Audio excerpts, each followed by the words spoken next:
عیدتان شاد و سرشار از برکت. ادامه برنامه عید در میلی سپورت است و اختر په میلی سپورت که و برنامه را دنبال بکنید. با ایزای خود همکلام خواهد شدیم. با ما در ست دو عزیزی که زحمت میکشن به کمیته ملی فوتسال افغانستان عرق ریزی میکنن، فوتبال را همچنان حمایت میکنن. خیلی سپاسگزارشان هستیم. امروز افتخار حضور اردویشان را داریم. جناب فریدالله یوسفزی، همچنان خلیل بیک یعقوبی، کسانی که زیاد زحمت کشیدن، معاون کمیته ملی فوتسال افغانستان و همچنان مدیر اداری که در بخش کمیته ملی فوتسال افغانستان زیاد زحمت کشیدن. خیلی سپاسگزار هستیم. سلام بر شما، خسته نباشید. عیدتان تبریک. خیلی خوش آمدید. تشکر ابو سعید. ما مرزاده به احترام خدمت شما و تمامی بینندگان عزیز شما دارم و به قدم دوم میده به شما تبریک میگم، به همکارایتان، به تمامی بینندگان عزیزتان. امیدوار هستم که عید خوب خوش تا عید هم داشته باشین و ان شاء الله که ایام باقی مانده عید ماه مبارک رمضان هم بخیر و به خوبی سپری بکنیم. و یک چیز دیگر میخوام اصلاح کنم، فرید احمد یوسفزی، فریدالله نه. خیر ان شاء الله. یگان دفعه تو بالا میشه فرید احمد یوسفزی و همچنان سمت دیگه شما هست. چند کار پیش میبرن. رئیس فدراسیون فوتبال کابل همچنان هستین فکر کنم. بله، ما در کنار از اینکه مسئولیت کمیته فوتسال و به عنوان معاون فنی پیش میبرم، رئیس فدراسیون فوتبال ولایت کابل هم هستیم. دو مسئولیت است. آرزوی من بود که ما یک مسئولیت داشته باشیم نه دو مسئولیت، اما بنا به لزوم دید اداره فعلا مسئولیت دو بخش داریم در فوتبال. ماشاءالله توانایی شدید از خاطر براتون وظایف زیاد بسیار خوب و من خیلی خوشحال میشم جوانایی را میبینم. ماشاءالله خودتون جوان رشید و جوان مستعد هستی که کارهای زیاد را پیش میبری در کمیته ملی فوتسال و همچنان در چارچوب فوتبال افغانستان. خیلی خوشحال میشم. یوسفزی صاحب از عید بر ما بگین. انشالله روی یعقوبی صاحب خواهد رفتیم، صحبت خواهد داشتیم. روز اول عید چطور گذشت؟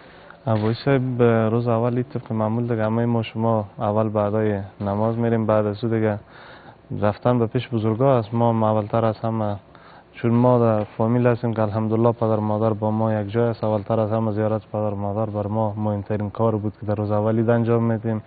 بعد از او باز ما دمی خویش قوم یک مناسبت داریم که روز اول عید مثلا تمامی بچهای کاکا و بچهای عمم تمامی از خود جمع میشه، باز میریم به پیش ام بزرگ خانواده ما که روز اول عید هم در خانواده پیش ما بودند و باز روز دو میریم به خانه کاکای دیگه و به خانه کاکای دیگه. همین تا 4 روزی این سلسله دوامدار است از ما. الحمدلله روز اول عید خیلی خوب بود. خدا رو شکر که عیدی بود که همه مردم افغانستان در فضای امنیت، در فضای صلح زندگی میکنند و ما شاهد یک امنیت خیلی خوب در افغانستان هستیم و همین خودش جای افتخار است و جای شکر است. خیلی خوب، خیلی خوب. یعقوبی صاحب خودتان عید براتون تبریکی میگم. امیدوار هستم قشنگ سپری شده باشه تا عیدم. و چطور میگذره؟ بسم الله الرحمن الرحیم. سلام عرض ادب دارم خدمت شما. علیکم السلام. آجی صاحب، همکارای بخش تکنیک، بیننده‌های عزیز تلویزیون ملی در سرتاسر افغانستان، این در قدم نخست عید فطر خدمت شما و همکارای عزیزتان و همه بیننده‌های عزیز تبریک و تهنیت عرض می‌دادم. الحمدلله تا اینجای کار عید را به خوبی ما سپری کردیم. بخیر باشن. بعض وقت هم فوتبالرها و فوتسالرها را من میبینم که اونا در روزهای عید بعض رقابت‌های عیدی را انجام میتن. شما هم سهیم هستین و نیستین؟ چه قسم یا تنها به ورزش خدمت میکنن خودتان انجامش نمیدین؟ ما دیگه خود ما اگر بازی بکنیم گذشته خدا را دیگه قدر شما انرژی نده وجود ماست نده وجود. ماشاءالله بعض وقت ما رقابتایی که خودت انجام میدی بعض وقت دیدیم دمی لیگی که داشتیم ما خود ما تورنمنتی که دایر کرده بودیم باز در حاشیه کار ما در حاشیه لیگ ها ما میبینیم خودتون بازی میکنی با بچه. والا بازی میکنیم. اساسیاتی که باز در بازیای ما در بازی لیگ برتر افغانستان که خیلی بازی مؤسس باشه، چون کسایی هستن که اصلا باخت دوست ندارن. ما هم انسانایی را دوست داریم که در زندگی شکست قبول نکنند و همیشه به خاطر موفق شدن به خاطر پیروز شدن مبارزه بکنن. بسیار خوب. یعقوبی صاحب، اگر فوتبال یا فوتسال را انتخاب نمی کردی دوست داشتی کدام رشته ورزشی را انتخاب بکنی؟ خب من فوتبال و فوتسال از ابتدا علاقمند شدم. اگر در صورتی که بالاخره اگر موقعیت به خاطر پیشرفتی پروسه نمی بود، من خوش داشتم رشته بزکشی را انتخاب کنم. بزکشی را؟ بزکشی را. چاپ انداز میشده؟ لا بله. ماشاءالله ماشاءالله. فکر کنم شما از ولایت بدخشان هستید. تخار است. تخار. بله. تخار، بدخشان، کندوز، مزار، این ولایت زیاتر دوست دارد چاپ اندازی و بزکشی را. بله. زیاتر بلد هم هستین کم کم؟ کم کم بلد هستم. کم کم بلد هستین. ما ممی لیگ بزکشی افغانستان که برگزار شد و تورنمنت مزار شریف که برگزار شده بود، امتحان کردم خود اسب سواری را، ولی که در چاپ اندازی نرسیده بودم. اسب سواری را دیدم که بسیار مشکل است. بزکشی دیگه از فکر خودکشی رو میگه. خاطر مشکل است. یوسف زای صاحب، از بیاین از فوتبال و فوتسال هم قصه بکنیم. دستاوردهای خوب در فوتسال داشتیم، سابقا نداشتیم، یک بارگی دیدیم که پیشرفت‌های خوب صورت گرفت. دلیلش چی بود؟ چی باعث شد که پیشرفت کردیم؟ ابوی سیبینی در پروسه که موفق میشه نیاز به کار داره، نیاز به زحمت داره و نیاز به حمایت‌های داره که از طرف بخش مربوط یا اداره مربوط باید حمایت شود. الحمدلله فوتسال افغانستان در طول 2 سال اخیر موفقیت‌های خیلی خوب را داشت. برای اولین بار ما رفتیم به جام جهانی فوتسال که الحمدلله تا مرحله از 16 تیم هم پیش رفتیم. در اونجا در جام ملت‌ها بازی کردیم. آرزوی ما را یافتن به جام ملت‌های آسیا بودم. الحمدلله اونجا رفتیم بازی کردیم، سهمیه جام جهانی را از اونجا گرفتیم، رفتیم به جام جهانی. تمامیش زحمات و پشتکار و اراده محکم بود. ما یک کادر خیلی خوب در تیم ملی داریم، مربی خیلی خوب داریم، اعضای کادر تیم ملی است. حمایت‌های همیشگی فدراسیون فوتبال از تیم ملی فوتسال افغانستان بوده و همچنان همکارای ما در کمیته فوتسال شبان روزی زحمت میکشند به خاطر فوتسال، به خاطر رشد فوتسال در افغانستان. برنامه‌ریزی ما دقیق 2 سال قبل از امروز به خاطر فوتسال افغانستان آغاز شد تا بتانیم مسیر درسته که کشورهای دیگه به خاطر رشد فوتسالشون پیمودن یا طی کردن، ما مسیر طی بکنیم. الحمدلله تا فعلا فکر کنم که شاید تا یک حد موفق بوده باشیم. انشالله که امسال سال جدید هم برنامه خیلی خوب ما برای فوتسال افغانستان داریم. بخصوص در قسمت لیگ برتر فوتسال افغانستان ما برای اولین بار شاهد ایجاد لیگ دسته یک فوتسال افغانستان خواهد بودیم. انشالله لیگ به شکل رفت برگشت می باشه و همچنان تیم ملی ما قسمی که شما در جریان هستین چند قبل در مسابقات برزیل اشتراک داشتن که ما خیلی افتخار میکنیم به اینکه ما امروز میتونیم با تیم اول جهان بازی بکنیم، با تیم اول آسیا که ایران از بازی بکنیم. این خودش جای افتخار است. یک زمان ما آرزوی ما بود که فقط در مقابل از یک تورنمنت برابر شیم، برای ما نتیجهش مهم نبود. اما امروز الحمدلله تیم ما به جای رسیده که با برزیل 4-1 میکنه، با قهرمان جهان.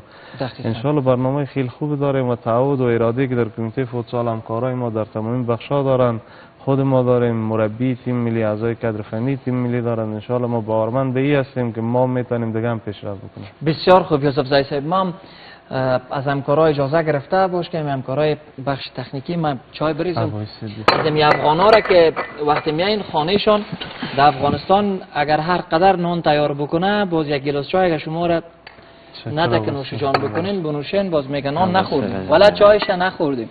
این معمول است. نه فال نگوین که رفتیم در تلویزیون ملی اسپورت مهمان بودیم چای فهمون نداده. تو فرمان شما بخیر باشید. تلویزیون ملی اسپورت شاید جزو تلویزیونای باشه که همیشه رویش به در دروازه تلویزیون ملی برای ورزشکارا بخصوص به فوتسال افغانستان همیشه باز بوده و ما افتخار میکنیم به بودن شما، بودن همکارایتون در تلویزیون ملی. واقعا جای افتخار است برای ما. هر زمان که ما آمدیم اگر برنامه از کمیته فوتسال افغانستان بوده، تلویزیون ملی یک از همکارا و یک از بازوهای توانمند کمیته فوتسال افغانستان بوده دیگه. باز ما شما چای زیاد اینجا خوردیم.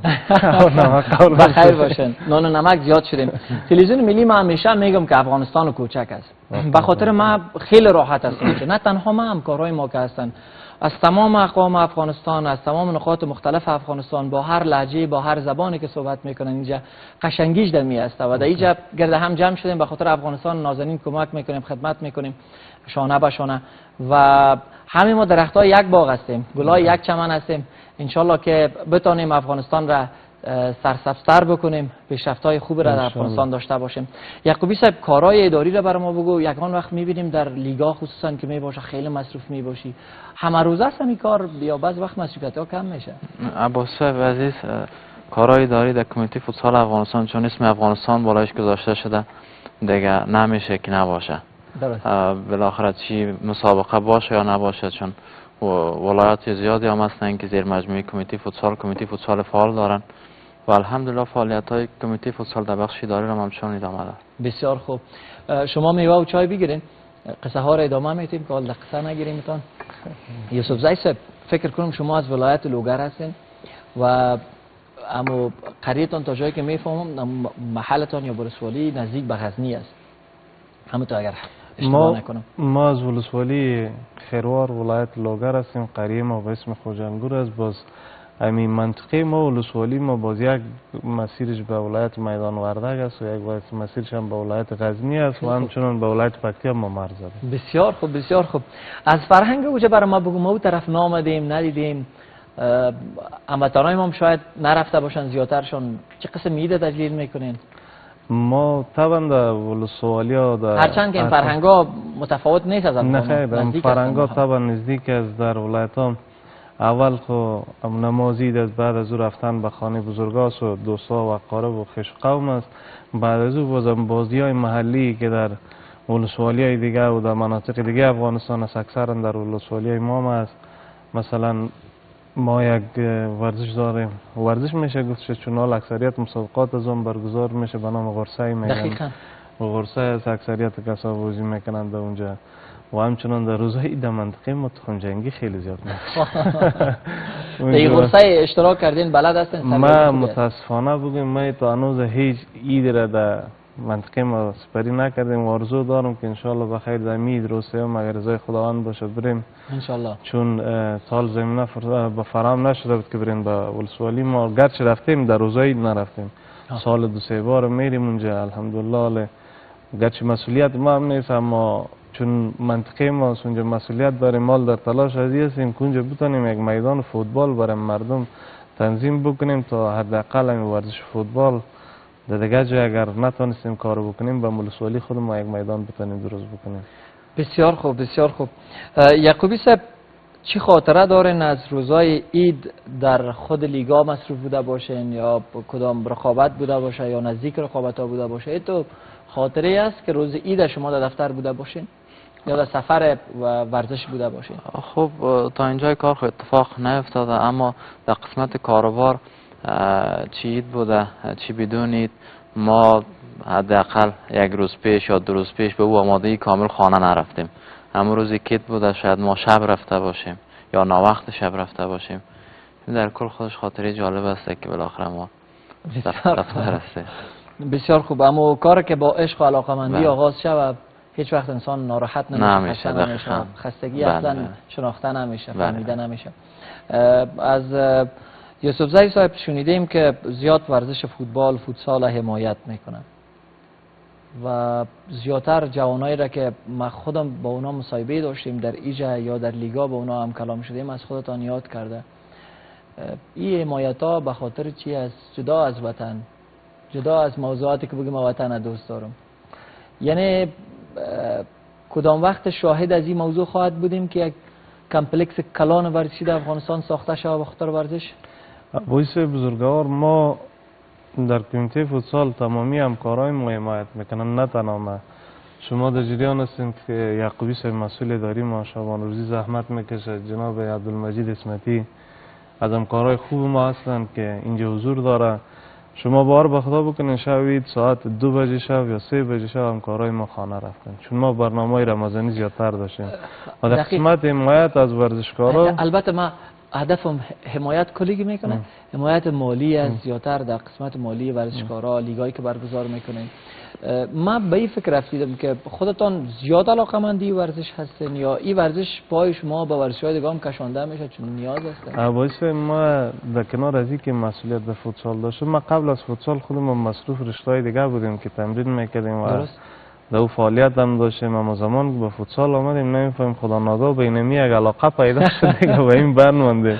با زمان که مسئولیت به عنوان مسئول دی بخش گرفتیم، با زمان ما این مسئولیت خود دانستیم که باید حق مردم بالای ما رو ادا بکنیم. خودتان در جریان هستین فدراسیون فوتبال افغانستان هیچ بودجه از طرف فوتبال هنوز دریافت نکرده، اما الحمدلله فعالیت ها ادامه داره. ما تمامی ورزشکارا را اگر حمایت اینا چیز هم میکنیم، امور ورزشکارا به بزرگیشان دیگه زیادتر قبول میکنند و امور بزرگی میکنند، یاد میکنند که نیاز هم نیست یاد شود. و در قسمت ساختن یک کمپلکس ورزشی ما در فعلا یک تیم انجینری داریم که روی یک ساختن یک ژیمنازیوم خیلی معیاری در خود پهلوی فدراسیون فوتبال افغانستان یک قسمت زمین است از ریاست عمومی تربیت بدنی و ورزش افغانستان است که در اونجا حافظ صاحب، وثیق صاحب و جناب مشاور صاحب رحمانی صاحب اونجا بزرگواری کردند. در زمین فعلا در اختیار فدراسیون فوتبال افغانستان به خاطر ساختن یک ژیمنازیوم معیاری که اون مکمل یک کمپلکس میتونه باشه. تقریبا ژیمنازیوم سرشمیال انجینرها کار میکنن و نقشهش هم تقریبا در حالت نهایی شدن است که 4200 نفر انشالله گنجایش اونجا داره. یک کمپلکس است که ما او را صرف هدف مایی است که زمان بسازیم تیم ملی ما مسابقات 4 جانبه که امسال در برزیل رفت، چند وقت بعد هم در مراکش میره، انشالله تا 2 سال آینده را ما تیم‌ها رو داخل افغانستان داشته باشیم، چون ما میخوایم معیارایی که جان بالاخره زحمت کشیدن پورا کردن ما اون رو پورا بکنیم و صاحب ژیمنازیوم معیاری باشیم، صاحب یک کمپلکس خیلی خوب باشیم که در اونجا حداقل یک سالن معیاری باشه، یک هتل 5 ستاره باشه، فضایی که مسابقات دو برگزار میشه فضایی باشه که به استانداردهای آسیا و فیفا برابر باشه.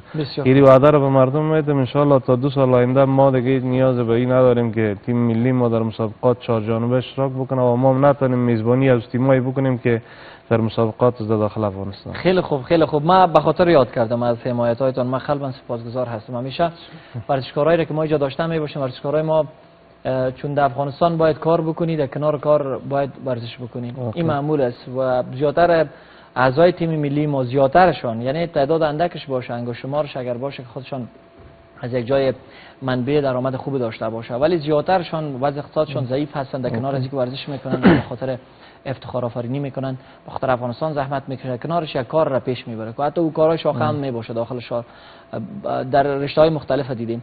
باز همیشه صدایشان این است که ورزشکارا را حمایت بکنن، خصوصا حمایت مالی، حمایت معنوی که از طرف مردم افغانستان همچنان صورت میگیره. من قلبا سپاسگزار اعضای هستم که تشویق میکنیشان. باز ما همیشه از طریق همی دریچه گفتیم که ورزشکارایتان، کسایی که در بخش بزنس در تجارت افغانستان کار میکنن، سهیم هستن، سرمایه گذاری میکنن، روی ورزش بیاین سرمایه گذاری بکنن. ورزشکارا را سفیران صلح ما هستن، کمک بکنن که مصدر خدمت به کشورشان شود. خیلی سپاسگزار هستم. ما باید میخوایم یک موضوع دیگر هم در این برنامه شما بگم، گرچه برنامه ایدیس نیاز نیست ما بریم روی موضوعات کاری، اما همین موضوعات خوشایند است به ورزشکارا. ایدی است فکر که ایدیشان میگن جمع یاد کردیم، ما واقعیت وزن گرفتیم ان شاء الله که ما یک برنامه را کار میکنیم در فوتسال افغانستان. هر بازیکنی که به تیم ملی میره در کنارش باید اگر تایم تمرینش و تایم مسابقاتش مشخص باشه، یک تایم مشخص کاری در یک بخش داشته باشه که نیازمندی‌های زندگی او را بتونه فراهم بکنه. ما ان شاء الله با تمام ورزشکارای فوتسال افغانستانی وعده را میتیم که در کنار ورزش ما در تلاش ازی هستیم تا زمینای کاری را برشان فراهم بسازیم. ما خودم یک شرکتک خورترک دارم که پدرم رهبریش میکنه و خودم هم دو مصروف هستیم. الحمدلله از مو عایدی که میشه هم خرج خانه و مصارف زندگی ما میشه، هم یک چیزی شدیم فوتسال افغانستان، چون مردم حق داره بالای ما. این کدام مهنت نیست خدای نخواسته ما بالای مردم بانیم، حق مردم است که باید ما انجام بدیم، او رو برشان انجام میدیم و انشالله شما تا سالهای آینده شاید خواد بودین که هیچ بازیکن فوتسال در افغانستان که در ردای سینی تیم ملی تا بزرگسال باشه شما بدون یک عاید خوب در فوتسال افغانستان نخواد باشه که بگم من مشکل اقتصادی دارم، چون ما در تلاش هستیم مشکلات اقتصادیشان توسط کاری که خودشان میکنه باید حل شه. خیر نصیبتان بخیر باشه. یعقوبی صاحب از روزایید برای ما قصه کنین. بعض وقت هم ورزشکارا بیشتر هم در آنس یاد کردم که معمولا هر رشته ورزشی که باشه کوشش میکنن در روزای عید با ما رفقا و دوستایی که میان یا هم تیمیاشون میان اما رقابت‌ها رو برگزار میکنن. در فوتسال و فوتبال هم چنین چیزی هست؟ در قسمت روزای خوب در شهر کابل فعلا ژیمنازیوم‌های فوتسال فعال هستند. در هر تایمی که فعلا از صبح تا شام فعالیت فوتسالی دارن. دیگه برنامه تیم‌های ملی خود 3 روزی معطل است. بعد از رخصتی ها بخیر ان شاء الله الرحمن برنامه و تمرینات آغاز میشه. خیلی خوب خیلی خوب. از تخار عزیزان برای ما کم قصه کنین که اداره در وجه تجلیل میکنن، ما او طرف نامدیم، فرهنگش چگونه است؟ خب یعنی تفاوتایی که قسمی که همه میدونن شمال افغانستان بخصوص تخار ولسوالی های تخار رسم رواج متفاوت خاص خود را دارند، چی در نوروز یا عید. الحمدلله عید هم تا اینجای کار انجام به در یک فضای صلح و صمیمیت سپری میشه. عید خوبی است اونجا، سرسبز است بازی که این در بهار آمده زیبایی و خصوصی خود را می داشته باشه. بسیار خوب، خیلی سپاسگزار هستم. انشالله که روزای خوب و خوش را در پیش رو داشته باشین و شما میوه نگرفتین زیاد. انشالله که اگر اینجا میوه نمیگیرین خانه میریم میزبانی درست خواهد کردیم دیگه. اینجا خانه خود شما فعلا در خانه خودتان میمانند. وایس امروز عید است، هر کس که هر جای میره طبعا یک کلچم بگیره و یک چیز دیگر من میخوایم اصلاح بکنم در قسمت از که برنامه فوتسالی در روزای عید تیم ملی فوتسال افغانستان عملا در مشهد امیال کمپشان ادامه داره. از روز اولی شروع شده، امروز دوم کمپ تیم ملی فوتسال افغانستان در مشهد است.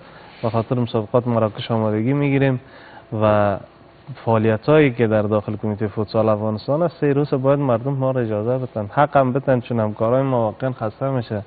مکمل سال در کمیته فوتسال افغانستان فعالیت میکنن، هم 3 روز استراحت کنن به نظر من خوبتره. من همیشه میگم یوسف زی صاحب که 3 ارگان قسم میکنم، همیشه ازشان یاد میکنم. ای که نظامیای ما، ای که بخش رسانه‌ای ما و دکتر صاحبای ما اینا رخصتی ندارن. در روزایی که روزای مناسبتی باشه، عید باشه یا برات باشه، شب و روزشان معلوم نیست که اینا نوکری می باشن. اگر موضوعات امنیت باشه حتما یک دکتر و یک خبرنگار کتشان در برز می باشه، در خط اول می باشه. و حالا که شما این رقم یاد کردین فوتبالرها هم شامل شد. ما رو داریم امید که فوتسالرها را با فوتبالرها هم شامل از این پروسه بسازین. شما ببینید فوتسال افغانستان به نظر ما در افغانستان خیلی خوب ماش میته اگر شامل این پروسه شوین. والا ما ماش نمیدیم اگر بگیرن خوبتر است. مثلا این امتیازش معنوی است که خدمت به وطن است، خدمت به مردم و بشر. ما فقط امی که مردم از ما راضی باشه، مردم واقعا همو حق را که دارند همو برشان ادا شه، اون بر ما همه چیز است. ما پروای از این هم نداریم که ماش بگیریم نگیریم. الحمدلله خداوند که روز دهن داده معده داده طبعا روزیش همون میته. و فوتسال افغانستان حال یک ورزش است به نظر من شاید محبوب ترین رشته در افغانستان باشه. چون اگر شما مراجعه بکنین، ما براتون یک مثال ساده میتونم. مباحث ما مسابقات جام رمضانی در ولسوالی اسلام قلعه ولایت هرات داریم. یک ولسوالی مرزی است، یک شهرک است. در اونجا ما 2 تا ژیمنازیوم داریم، یک ژیمنازیوم معیاری دیگه من قریب افتتاح میشه. در اونجا 2 تا ژیمنازیوم است. مسابقات اونجا برگزار شده، بالاتر از 16 تیم در یک ژیمنازیوم و 12 تیم هم در دیگه ژیمنازیوم اشتراک کرده. شما باور به خدا کنید که جای سوزن انداختن در زمانی که مسابقات در اونجا جریان داره نیست. وقتی که مسابقات فوتسال در یک ولسوالی مرزی افغانستان به تماشاچی داره، طبعا داخل شهرک شما هم شاهد هستین، لیگ برتر افغانستان هم دیدین، مسابقات دیگه هم که است. از لحاظ تماشاچی فوتسال افغانستان محبوب ترین ورزش در افغانستان است. زمانی که تماشاچی زیاد میشه، ورزشکار زیاد میشه، طبعا مسئولیت هم در اونجا زیادتر میشه. ما تنها در حدود 4,000 ورزشکار فوتسال و فوتبال در ایران داریم. او هم فوتسال زیر مجموعه فدراسیون فوتبال افغانستان و کمیته فوتسال افغانستان است. در خود کابل ما تقریبا در افغانستان بالاتر از 1 میلیون ورزشکار فوتسال داریم. در تمام ژیمنازیوم اگر شما برین تایم‌های تمرینی مشخص تا ساعت 12 شب تمامیش بوک است. این خودش نشان دهنده است که ما مسئولیت ما زیادتر از باید کار زیادتر بکنیم، همکارای ما باید کار زیادتر بکنیم. خیلی سپاسگزار هستم. خداوند در میزان اعمال صالحتان زیاد بکنه. ای که کار میکنین، زحمت میکشن به خاطر ورزش افغانستان و افغانای نازنین. خیلی سپاسگزار هستم. امی پیام قشنگتان رو میشنم، پیام ایدی را از یعقوبی صاحب آغاز میکنیم. یک پیام قشنگ ایدی را داشته میباشیم در برنامه امروز خود. بسیار زیاد تشکر. ما یک پیام به خصوصی که دارم، انشالله بعد از این مسابقات زونای افغانستان آغاز میشه دیگه، ما و جمعی همکارای ما راهی ولایت میشیم انشالله که بتونیم یک برنامه خوب داشته باشیم، چون مرحله نخست لیگ برتر افغانستان است. امیدوار هستم بازم عزیزای ما را در ولایت ببینیم. خیلی خوب، خیلی سپاسگزار هستم. یعقوبی از یوسف زی صاحب هم داشته میباشیم. من فقط یک پیام کوتاه در قسمت این ورزش دارم و یک پیام دیگه هم در آخر به مردم افغانستان دارم. انشالله که ایام عیدشان بخیر و به خوبی باشه، به خوشی سپری بکنن. ما بر مردم افغانستان بخصوص ورزشکارای فوتسالی وعده را میدیم که سال آینده انشالله شما در همین زمان شاهد خواهد بودین که بر اولین بار در تاریخ افغانستان کورس 103 آسیا را ما میگیریم. قبلا اگر یک افغان در کورس 103 آسیا اشتراک میکرد، ما 1 تا سند 103 آسیا داریم. باید خیلی پروسه طولانی طی میگرد که در ایران شامل میشد. سال بعد انشالله در همی افغانستان ما صد سیاسی ها رو داشته باشیم و از کشورهای همسایه هم ما اشتراک کننده در کورس داخل خود افغانستان داشته باشیم. انشالله دیگه نیازمندی ما در عرصه ورزش به مربیای بیرونی نداشته باشیم. بخیر و با عزت باشین. شکر و شما از برنامه خوبتان. بخیر و با عزت باشین. خیلی تشکر از اینکه حضور یافتین و هر کلا راشی. ممنون جوانده. همیشه بیایم. خانه خود شماست. انشالله که روزای خوشایند را در پیشرو داشته باشین، شادتر و آبادتر باشین، بخیر باشین. تشکر از حضورتان جناب فرید احمد یوسفزی، معاون کمیته ملی فوتسال افغانستان و همچنان رئیس فوتبال ولایت کابل و همچنان خلیل بیک یعقوبی مدیر اداری کمیته ملی فوتسال افغانستان. خیلی سپاسگزار هستم. تشکر از حضورتان. عید خوش داشته باشین.